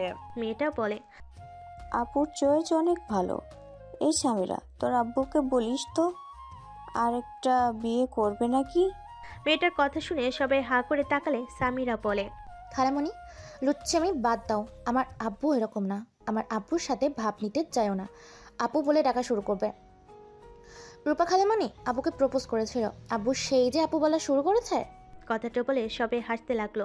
রূপা বলে, কি রে, তুই কিভাবে জানলি? সামিরা হাসতে হাসতে বলে, আমি ওইখান দিয়ে যাচ্ছিলাম। আমি দেখতে চেয়েছিলাম আব্বু কি করে। আমি তো ভেবেছিলাম অন্য ছেলের মতো করবে, বাট সব উল্টা। সামিরা, তুই একটু পাকনা হয়ে যাচ্ছিস না? উফ খালামণি, ক্লাস 9 উঠেছি, এখন কি ছোট আছি নাকি?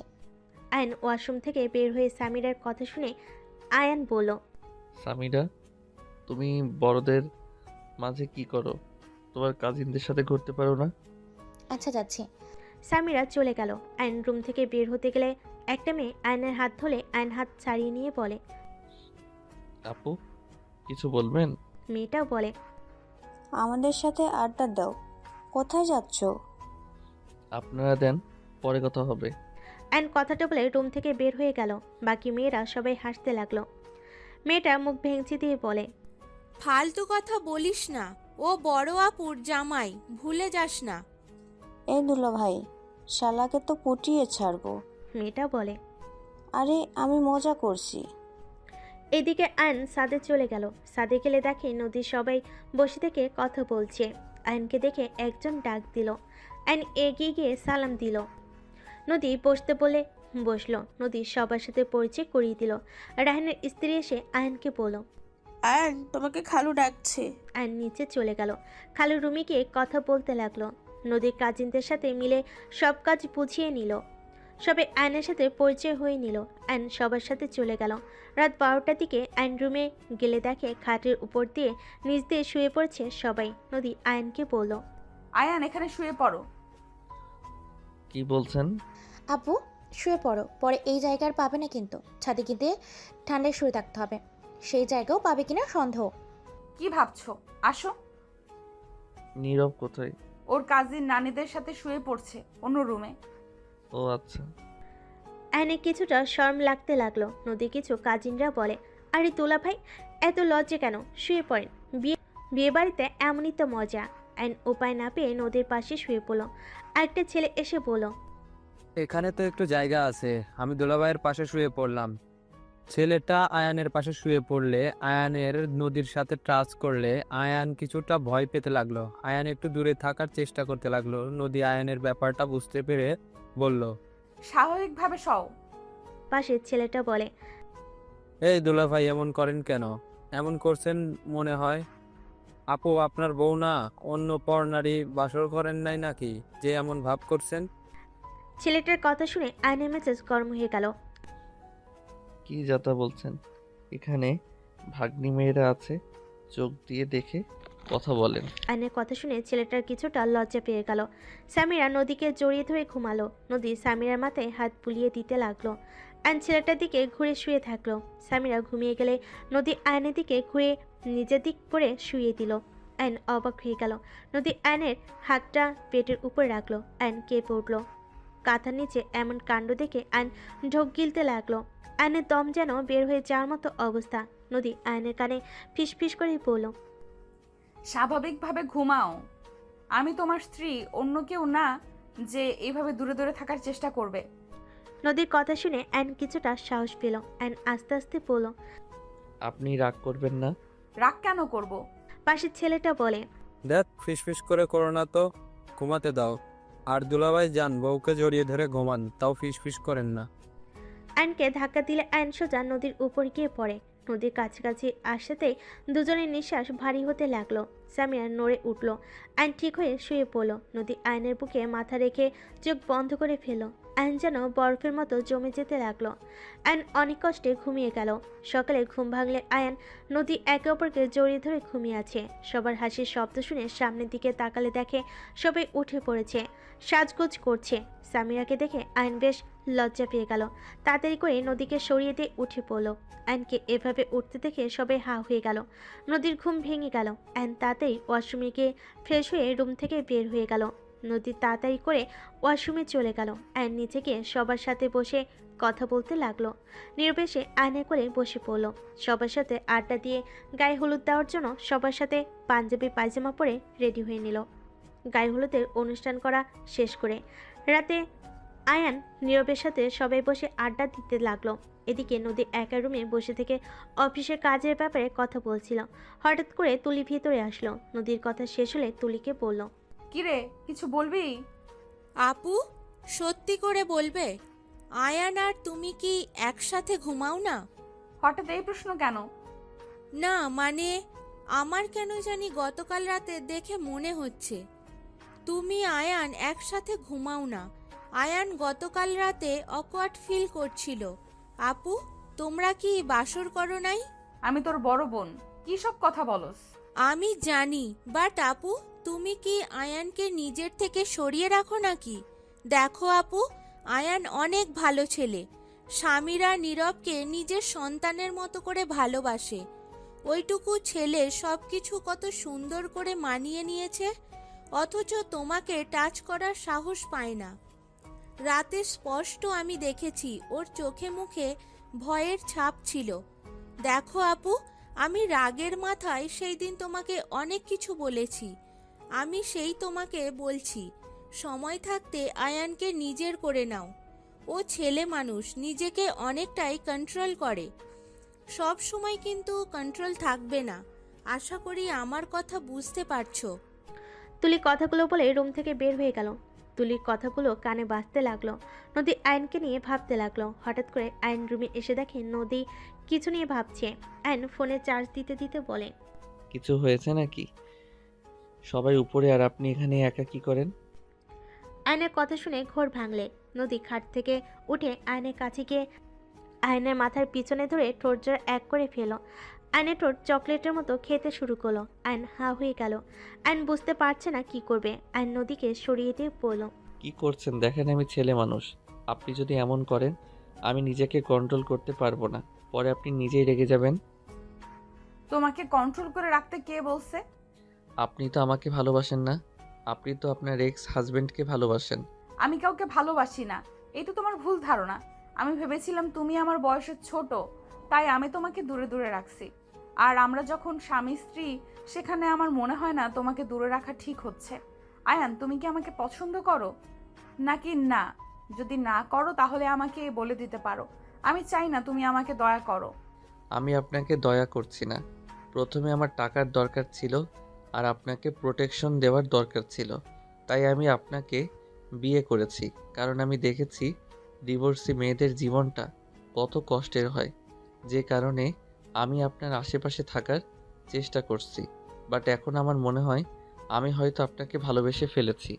হয়তো স্বামী স্ত্রী পবিত্র সম্পর্কের জন্য হয়তো আল্লাহ আপনার প্রতি আমার ভালোবাসার সৃষ্টি করে দিয়েছে। তার মানে তুমি আমাকে ভালোবাসো, তাহলে আগে কেন বলো নাই? আপনি যদি থাপ্পড় মেরে দিতেন বা রিজেক্ট করতেন তাহলে মনটা ভেঙে গোড়াগোড়া হয়ে যেত।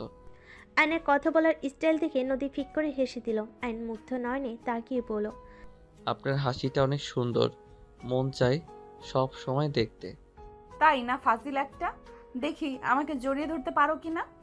নদীর কথা শুনে আইন তাড়াতাড়ি করে গিয়ে নদীকে শক্ত করে জড়িয়ে ধরে। নদী আইনের কানে হালকা করে কামড় দিলে আইন দুষ্টামি করে নদীর ঠোঁট জোড়া নিজের দখলে নিয়ে নিল। নদীর কোমরটা নিজের সাথে শক্ত করে জড়িয়ে ধরল। নদীর ঠোঁট ছেড়ে গলায় কিস করতে যাবে, সাথে সাথে দরজা খুলে সাথে সাথে আইন নদীকে ছেড়ে দিল। ঘুরে তাকাতে নদীর কাজিনরা বলে ওঠে, সরি সরি, আমরা কিছু দেখি নাই, আমরা অন্ধ। আফা কোনো দিক দরজা। কথাগুলো বলে হাসতে লাগলো। নদী আইন লজ্জায় লাল হয়ে যেতে লাগলো। ওর কাজিনরা হেসে ভিতরে ঢুকলো। আইন তাড়াতাড়ি করে রুম থেকে বের হয়ে গেল। ছাদে গেলে নীরব সবার সামনে বসে বলে, মামা তোমার লিপস্টিকের মতো লাগছে, এটা কিভাবে লাগালো? নীরবের কথা শুনে আইন লজ্জা পেয়ে গেল। সবাই মিটিমিটি হাসতে লাগলো। আইন তাড়াতাড়ি করে মুছতে লাগলো। নদীকে ধরে ওর কাজিনরা নিয়ে আসতে লাগলো। একটা মেয়ে বলে, তুমি বুঝবে, নীরব বড় হও। নদীকে লজ্জা পেতে দেখে রায়হানের রাগ হতে লাগলো। রায়হান বলে ওঠে, বেহার দল একটা। কথাটা বলে নিচে চলে গেল। সামিরা কানে হেডফোন দিয়ে থাকলো। নীরব নদীর কাছে গিয়ে বসলো। সবাই নিচে চলে গেল। নিচে গিয়ে গান বাজনা করতে লাগলো। আইনকে ধাক্কা দিয়ে মধ্যে পাঠিয়ে বলে, দুলাভাই অনেকক্ষণ বসে থাকছেন, এবার নাচেন। আমি তো পারি না। তোমাকে তো অনুষ্ঠানে নাচতে দেখেছিলাম। দেখ বউ নাকি শত্রু বুঝি না। আইনের কথা শুনে সবাই হাসতে লাগলো। নদী হেসে বলে, বউ ও শত্রুও নাচো এবার, ক্যামেরাম্যান হয়ে যাই আমি। আয়ন গান সিলেক্ট করে নাচতে শুরু করলো। আয়ন তুলিকে ইশারা করলে তুলি উঠে আয়নের সাথে নাচতে শুরু করলো। সবাই হা করে তাকিয়ে আছে। আয়ন লাস্টের দিকে নদীকে তুলে নাচাতে লাগলো। নদী লজ্জায় লাল হয়ে যেতে লাগলো। সামিরা বলল, আমু নাচো, লজ্জা পাও কেন? নদী আয়নকে ধাক্কা দিয়ে নাচতে শুরু করলো। আয়ন মুগ্ধ নয়নে তাকিয়ে নাচ দেখতে লাগলো।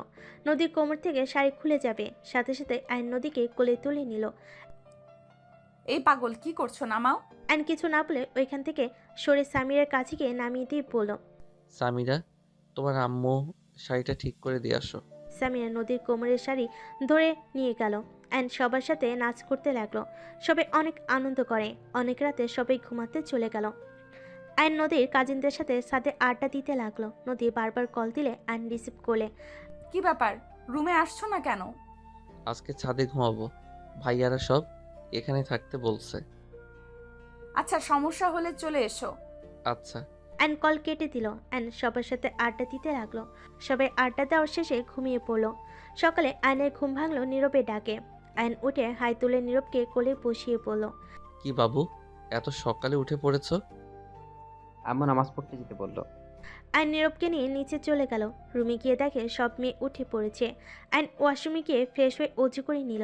ওয়াশরুম থেকে বের হইলে নীরব অজু করে বের হয়ে আয়নের হাত ধরে চলে গেল। আয়ন নীরব নামাজ পড়ে এসে সবার সাথে আড্ডা দিতে লাগলো। নদী আয়নকে দূর থেকে দেখে চোখে চোখ রাখতে লাগলো। অ্যান সবার সাথে আড্ডা দিয়ে দুপুরের দিকে নীরব অ্যান রুমে গিয়ে গোসল করে রেডি হয়ে নিল।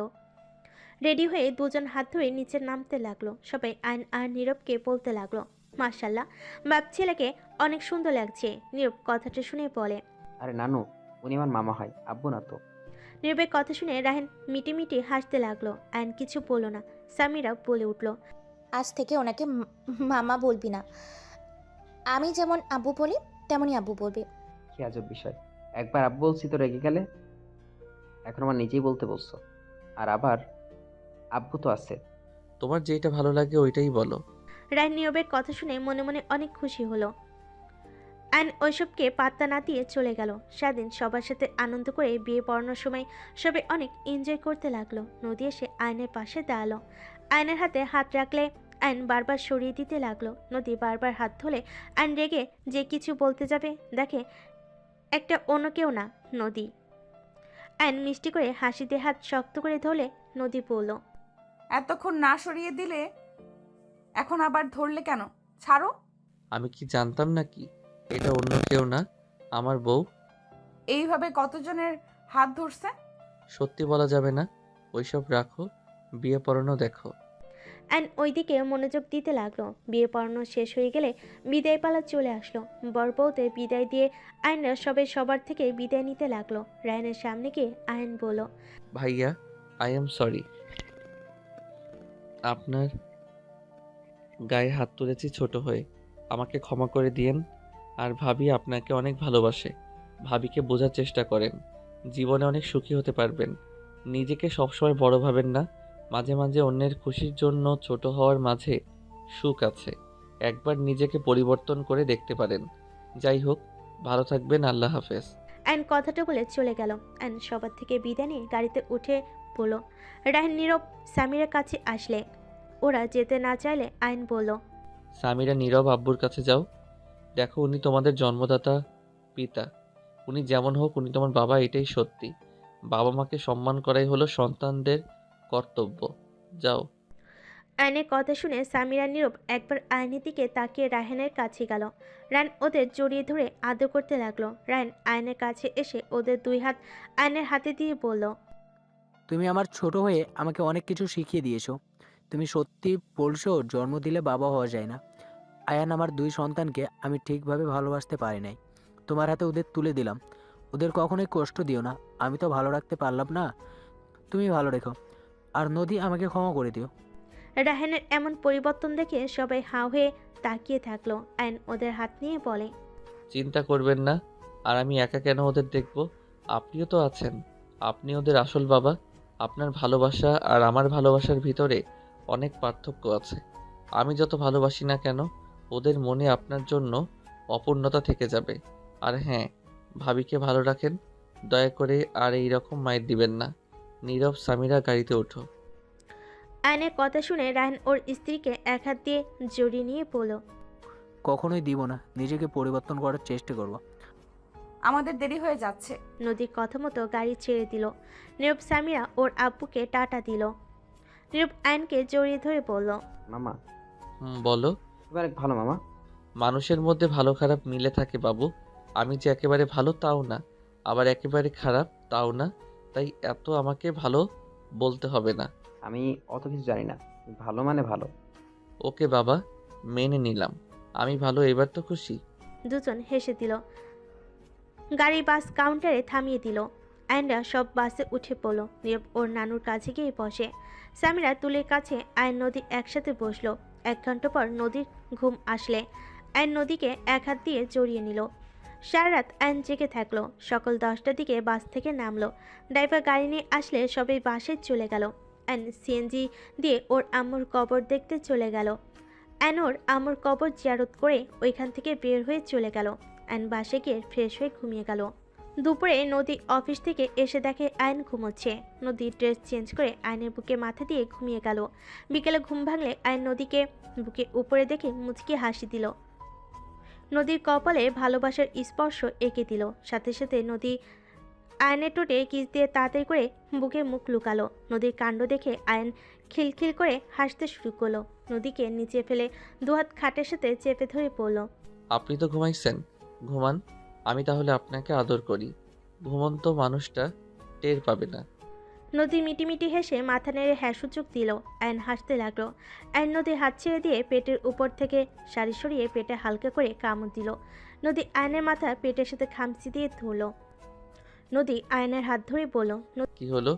ঘুমন্ত মানুষ মাথা কেমনে ধরে? নদী চোখ বন্ধ করে বলে, জানি না তো, আমি তো ঘুমিয়ে আছি। ও আচ্ছা, ঘুমিয়ে আছেন তাই না? আয়ন নদীর শাড়ি এক টান দিয়ে সরিয়ে ফেল। নদীর সাথে সাথে চোখ খুলে লজ্জায় লাল হয়ে যেতে লাগলো। আয়ন ঝাঁপিয়ে পড়ল। নদী সরিয়ে দেওয়ার চেষ্টা করতে লাগলো। আয়ন হাত দুইটা খাটের সাথে চেপে ধরে আদর করতে লাগলো। নদী আয়নের সাথে পাল্লা করে আদর করতে লাগলো। 2 বছর পর আয়ন কলেজ থেকে বাসে আসলে দেখে সবাই মিষ্টিমুখ করছে। সবাইকে খুশি দেখে আয়ন সোফায় বসে সামিরার কোলে মাথা দিয়ে শুয়ে পড়ল। কি ব্যাপার পিচ্ছি আম্মু জান, এত খুশি কেন আপনারা? সামিরা মাথায় হাত বুলিয়ে দিতে দিতে বলে, আবু গুড নিউজ আছে। কি গুড নিউজ? সামিরা কিছু বলতে যাবে, কলিং বেল বেজে উঠলে নীরবকে খুলে দিল। দেখে রায়হান তার স্ত্রী, নদীর মামারা, খালামণি সবে এসেছে। নীরবকে দেখে রায়হান বুকে টেনে নিল।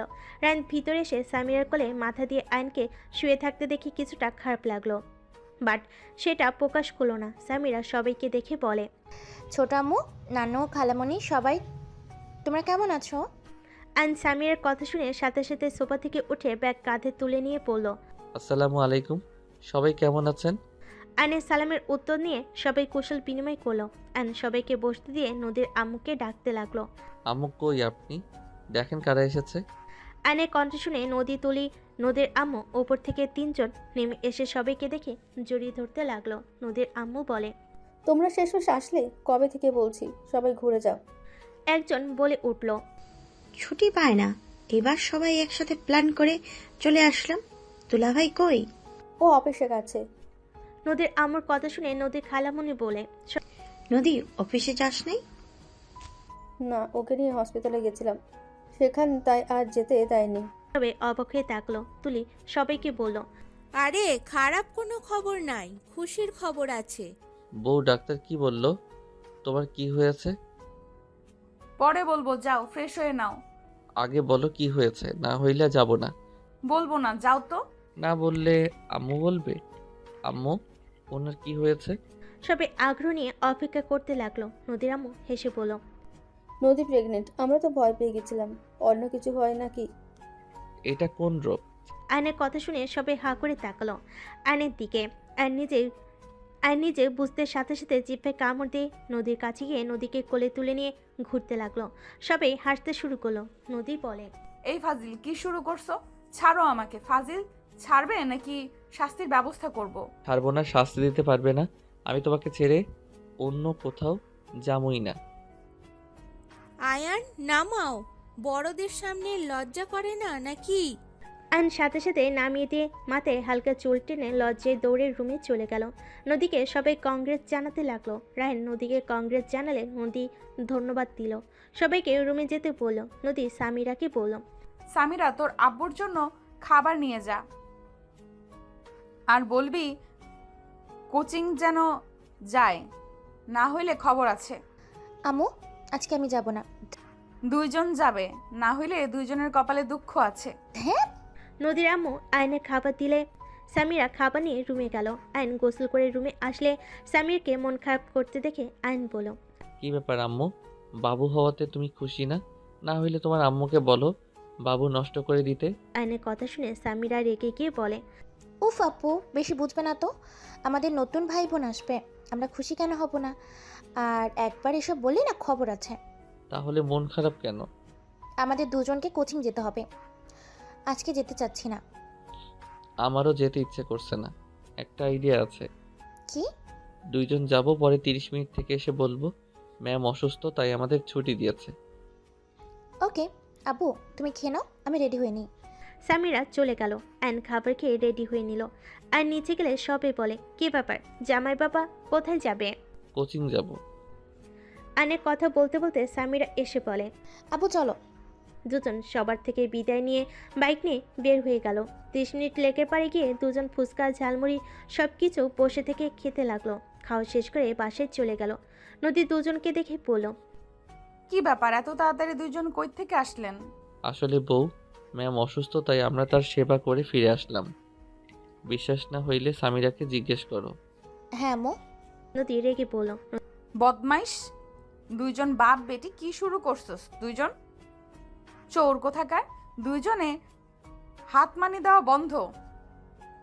চোরগুলো ম্যাম আমাকে কল দিয়ে বলছে দুইজন কেউ ওখানে যাও নাই, আর মিথ্যুক বলে ম্যাম অসুস্থ। তোদের দুইজনকে কি যে করব। নদী উঠতে যাবে অ্যান্ড সামিরাকে বলল। সামিরা পালাও। দুজন দৌড়ে বাসা থেকে পালিয়ে গেল। সবে ওদের কাণ্ড দেখে খিলখিল করে হাসতে লাগলো। নীরব বলে, দেখছো আম্মু আব্বু আপুর থেকে আমি অনেক ভালো। জীবনে বাচ্চা পোলাপাইনকে বিয়ে করে ভুল করছি। বাচ্চাদের কি সামলাবো? ওকে সামলানো কঠিন হয়ে যাচ্ছে। এই তুলি, দুজনকে বাসায় ঢুকতে দিবি না। হা হা হা, তুই এত ভাব নিস না, নিজেও আগে পাড়া চোর ছিলি। কথাগুলো বলে রায়ান হাসতে লাগলো। নদী হেসে ফেল। কিছুক্ষণ পর ম্যামের কল আসলে রিসিভ করে বলে, নদী ওরা দুজন চলে এসেছে। আচ্ছা, দুইজনকে দেরি করে যাওয়ার জন্য লাঠি পেটা করেন। নদী কল কেটে দিল। এইদিকে আইন সামিরা পড়া শেষ করে সন্ধ্যায় বাসার ভিতর ঢুকে দুজন তাড়াতাড়ি করে রুমে চলে গেল। আইন রুমে গিয়ে দেখে নদী রুমে বসে আছে। নদী রাগী লুক নিয়ে তাকাতেই আইন কান ধরে উঠবস করতে লাগলো। নদী দাঁড়িয়ে গুনতে লাগলো। আইন আস্তে আস্তে উঠবস করতে করতে নদীর কাছে গিয়ে শক্ত করে জড়িয়ে ধরল। নদী কিছু বলবে তার আগে আইন নদীর ঠোঁট নিজের দখলে নিয়ে নিল। নদীর মুখে মুচকি হাসি রেখা ফুটে উঠল।